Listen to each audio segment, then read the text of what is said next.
Chord formulas.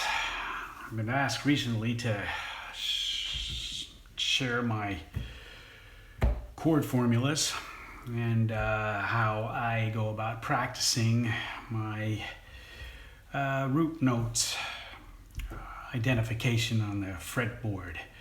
So here are some chord formulas which I've downloaded from the internet and printed out, and these indicate the chord formulas for the major and for the minors,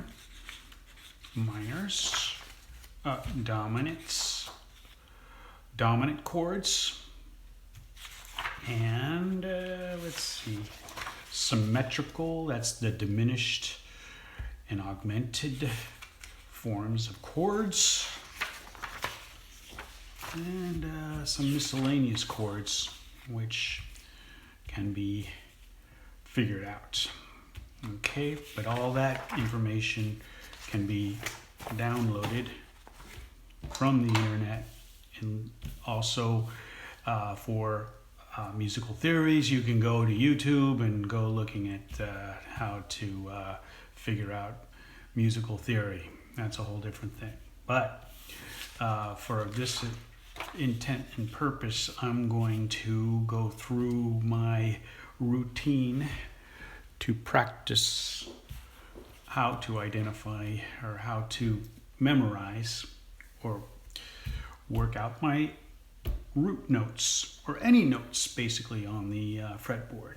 In standard tuning, the guitar E, A, D, G, B, E, that's standard tuning, is going to be used. No open tunings or weird tunings. Let's stick with the standard tuning. And I've chosen the key of G to work with the root note situation on that. So, first thing I do, I go through and work out all my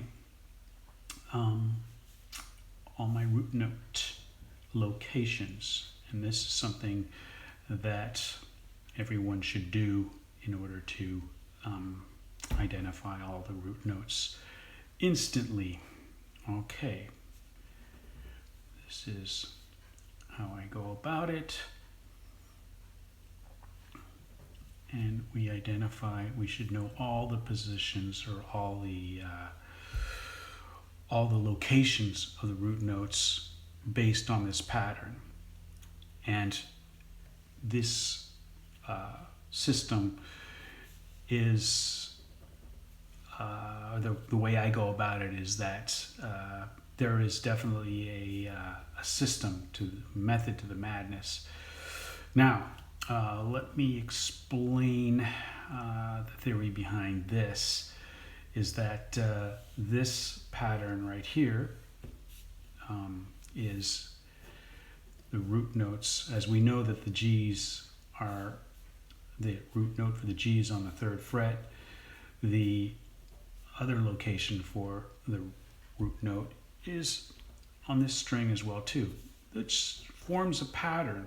And let's see, I'm looking at, and it's an interval. This interval right here is always going to be the same. So again, we go through it. This pattern right here is always going to be the same. This pattern right here is always going to be the same. This pattern right here, always going to be the same. Interval pattern is the same. Nothing but patterns, identifying and observing patterns is always going to be the same. And you're going to translate this, or I'm going to translate it into finger exercises later on. But first, got to get it in my head and understand it. This is again another pattern that's always going to be the same to identify the notes. The notes, any note you use theoretically is going to have the same pattern. Okay, there's another pattern that's always going to be the same. When you have this note here is going to be the same note. Okay, and again, this pattern right here repeats itself. This pattern right here repeats itself. Same thing. This one here, we run out of room over here.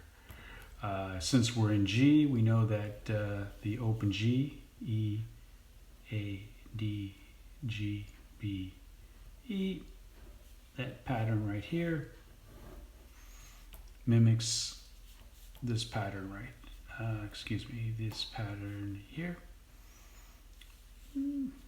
mimics, let's see, this pattern right here.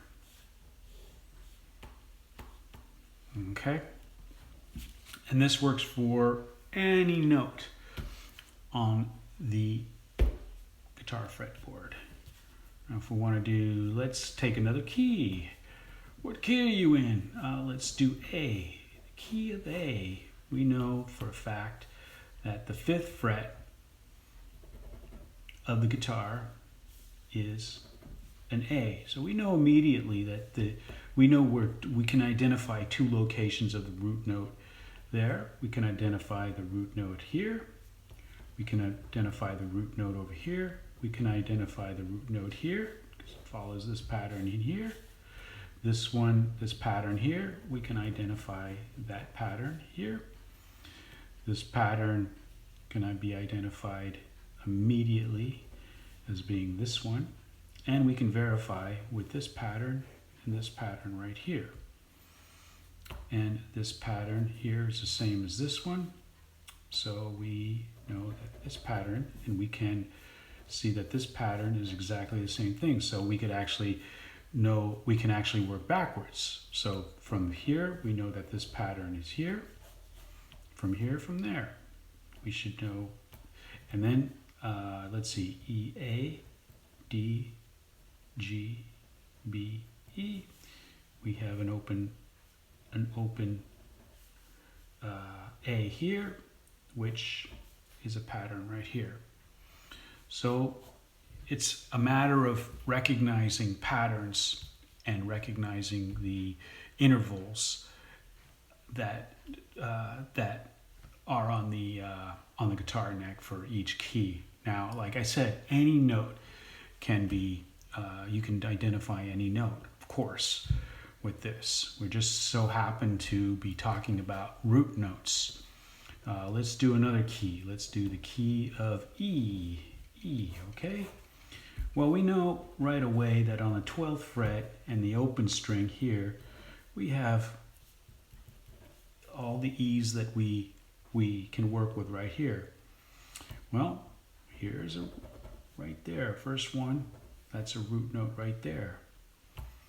And we follow the same pattern here. We see this pattern. Come over here. There's a pattern we recognize. Oh my goodness. Here's another one. That's a pattern we can recognize. Here's another pattern. This comes over here. You see that? See that? And here is another pattern right in here. Plus we have open strings that are E roots as well too. Here's another pattern right here. Here's a pattern, and of course another pattern. So we have to learn these patterns, which will teach us where the root note is, or any other note you want to refer to. So this is the first step in working with this to identify notes or numbers as they have them here. There's not a lot of information. They give you the chord formulas, but they don't really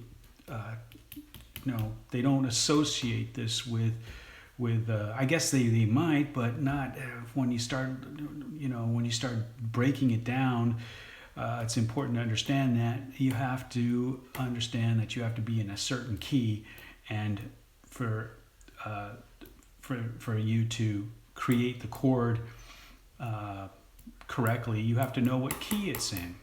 And from there, you can map out the entire fretboard and build your chords with this. And of course, where you can apply the 3 and the 5 in the same manner as this. But that's a whole other video. But first things first, learn how to identify your learn patterns and identify the root notes by intervals and by patterns, and that'll get you started. Okay, all right, bye.